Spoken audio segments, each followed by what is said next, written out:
Hello दोस्तों, मेरा नाम है परमाराम और हम बात करें राजस्थान की राज्य व्यवस्था। दोस्तों राजस्थान की राज्य व्यवस्था में दोस्तों विधानमंडल वगैरह, राज्यपाल वगैरह, उच्च न्यायालय वगैरह हमने कंप्लीट कर लिए।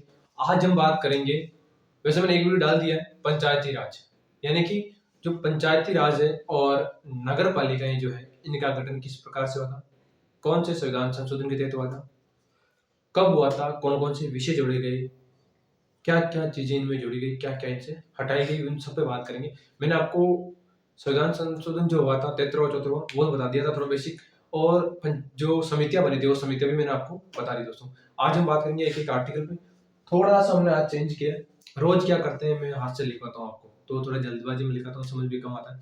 मैंने सोचा कि हम आज लिख के रखेंगे तो अच्छा रहेगा। देखो सारी चीजें आज मैंने लिख के रखी है, मैं आपको बस आज समझाऊंगा बस, ठीक है। तो देखो संविधान के अंदर एक अमेंडमेंट हुआ, 73वां संविधान संशोधन 1992। दोस्तों कौन सा 73वां संविधान संशोधन 1992, जिसके तहत पंचायती राज संस्थाओं को संवैधानिक दर्जा दिया गया। पंचायती राज का मतलब है जो हमारी ग्राम पंचायत है उनके बारे में उल्लेख किया गया। दोस्तों देखो 73वां संविधान संशोधन कब हुआ था? 1992 में। दोस्तों ठीक है, इसका मुख्य उद्देश्य था पंचायती राज संस्थाओं को संवैधानिक दर्जा देना। ठीक है, ये भारतीय संविधान के भाग 9 में इसका उल्लेख किया गया है। पंचायती राज संस्थाओं का उल्लेख कौन सा? भाग 9। अगर आर्टिकल पूछते हैं तो 40। कौन सा है? आर्टिकल 40, वो मैं आपको बाद में बता दूंगा। ठीक है, तो अनुच्छेद कौन सा? 40। और भाग कौन सा? 9। भारतीय संविधान की कौन सी अनुसूचियां? 12 है, जिसमें से 12 में तो नगर पालिका है और 11 में हमारी पंचायती राज। तो अनुसूची 11, पंचायतों के अंदर कितने विषय? नगर पालिकाओं के अंदर 18 विषय और पंचायती राज के अंदर 29 विषय दोस्तों जोड़े गए। ठीक है, आगे बात करते हैं कौन से आर्टिकल है। देखो 243 से लेके 243 और तक लगभग 16 आर्टिकल दोस्तों पंचायती राज संस्थाओं से संबंधित है। हम एक एक आर्टिकल पे बात करेंगे, मैं बताऊंगा उनके अंदर क्या लिखा है। मैंने यहाँ शॉर्ट में लिखी, मैं एक एक चीजें बता दूंगा डिटेल से। ठीक है, तो ये हमारा 73वां संविधान संशोधन है। एक मिनट दोस्तों, हाँ 73वां संविधान संशोधन है दोस्तों। ठीक है, अब देखो आगे बात करते हैं।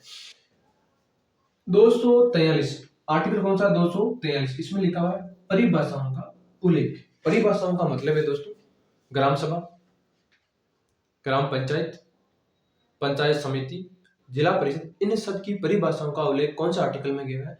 आर्टिकल नंबर 243 में दोस्तों इनकी परिभाषाओं का उल्लेख किया गया है दोस्तों। ठीक है, फिर मैं आगे बात करूं 243 ए के अंदर ग्राम सभा के कार्य व शक्तियों का उल्लेख किया गया है दोस्तों। इसमें कहा गया है कि ग्राम सभा क्या क्या कार्य करेगी, इसके पास कौन कौन सी शक्तियां होगी, इन सब का उल्लेख इसमें किया गया है 243 ए में दोस्तों। ठीक है, फिर बात करेंगे, देखो 243 मैं बात करूं कार्य और शक्तियां। कार्य शक्तियों का मतलब ये है कि जो पंचायत समितियां मान लो, तो पंचायत समितियों के अंदर बैठ के बुलाना। बैठ के बुलाएगा कौन? सरपंच बुलाएगा। उसकी अध्यक्षता कौन करेगा? सरपंच करेगा। ध्यान रखना दोस्तों, एक वर्ष के अंदर ग्राम पंचायत के अंदर 4 बैठकें होना अनिवार्य है। 4 बैठकें होगी, जिसमें से अगर 2 नहीं हो तो चलेगी, लेकिन 2 का होना, यानी कि एक साल के अंदर 4 होती है, लेकिन 2 का होना कंपलसरी, यानी कि 2 तो होनी चाहिए बैठकें। उनकी अध्यक्षता सरपंच करता है, बैठ के बुलाता सरपंच है, और यदि सरपंच नहीं है तो उप सरपंच इसकी अध्यक्षता करता है दोस्तों। ये चीज आप थोड़ा अपने ध्यान में रखें। ठीक है, आगे देखो बात करते हैं आर्टिकल 243 बी। इसमें क्या गया? पंचायती राज का गठन। तो पंचायती राज का गठन का मतलब है कि पंचायती राज गठन कितने स्तरों पर होगा? 3, हमारे राजस्थान के अंदर 3 स्तरीय, जिला परिषद, पंचायत समिति और ग्राम पंचायत, ये 3 का उल्लेख किया गया है दोस्तों।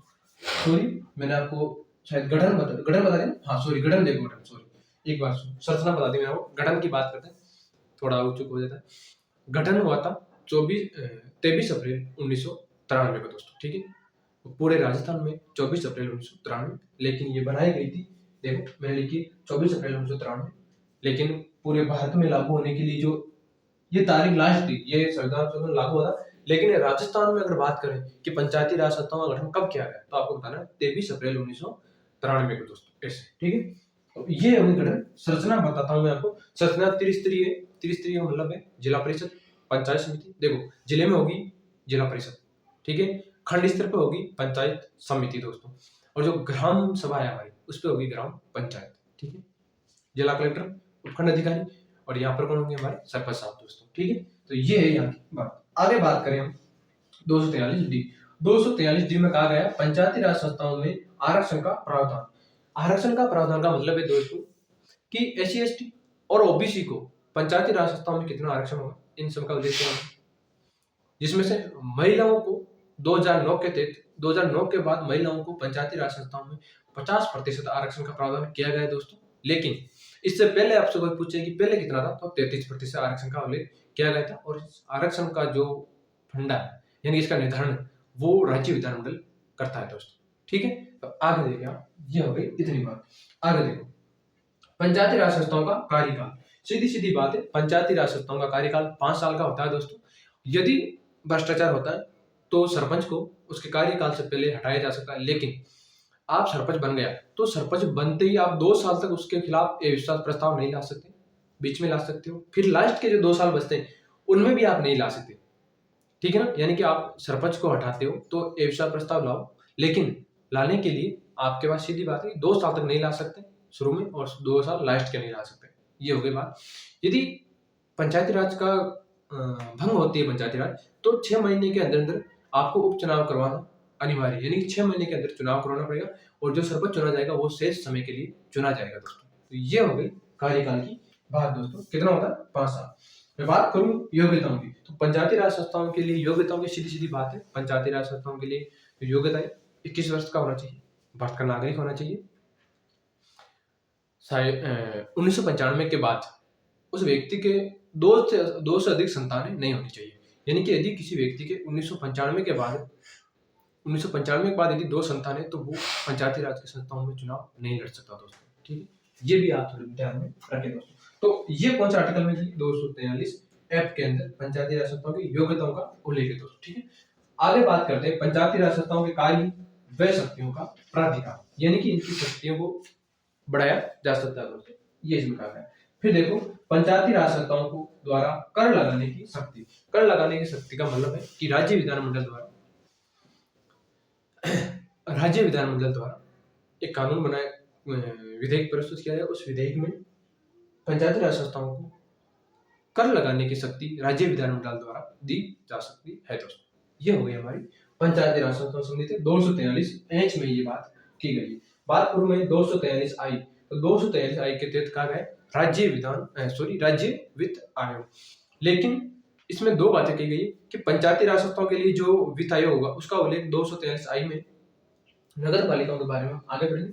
इसमें कहा गया 5 वर्ष के बाद राज्यपाल द्वारा वित्त आयोग का गठन किया जाएगा और राजस्थान के अंदर वर्तमान के अंदर 6ठा वित्त आयोग चल रहा है, जिसके अध्यक्ष कौन है, प्रद्युमन सिंह है दोस्तों। ये चीज आप थोड़ा ध्यान में रखें। ठीक है, आगे देखें 243J, इसमें लेखाओं का सामाजिक अंकेक्षण। क्या कहा गया, सामाजिक लेखाओं का सामाजिक अंकेक्षण दोस्तों, लेखा जोखे का उल्लेख किया गया है। 243K में देखो चुनाव आयोग दोस्तों, 243K में चुनाव आयोग का उल्लेख किया गया है और इसके बारे में मैं आपको विस्तार से अलग से चुनाव आयोग बिल्कुल डिटेल से बताऊंगा। तो आप इतना समझे कि 243K के अंदर चुनाव आयोग का उल्लेख किया गया है दोस्तों। ठीक है, हम आगे बात करें केंद्र शासित प्रदेशों में लागू, यानी कि पंचायती राज संस्थाओं को केंद्र शासित प्रदेशों में भी लागू किया जा सकता है दोस्तों। ठीक है, ये बातें की गई।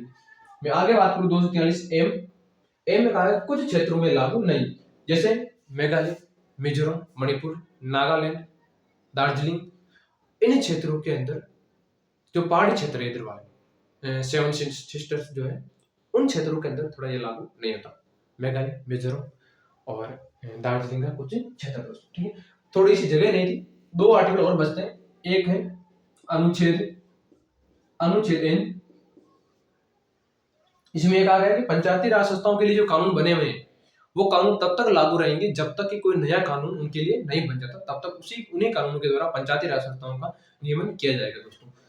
एक आर्टिकल और बचता है, लास्ट आर्टिकल है, इस आर्टिकल को आप समझो, अनुच्छेद 243 धारा 200 ये धारा नाम, इनका मतलब इसे में समझ लेना आप, ऐसे 243N और 243 और दोस्तों।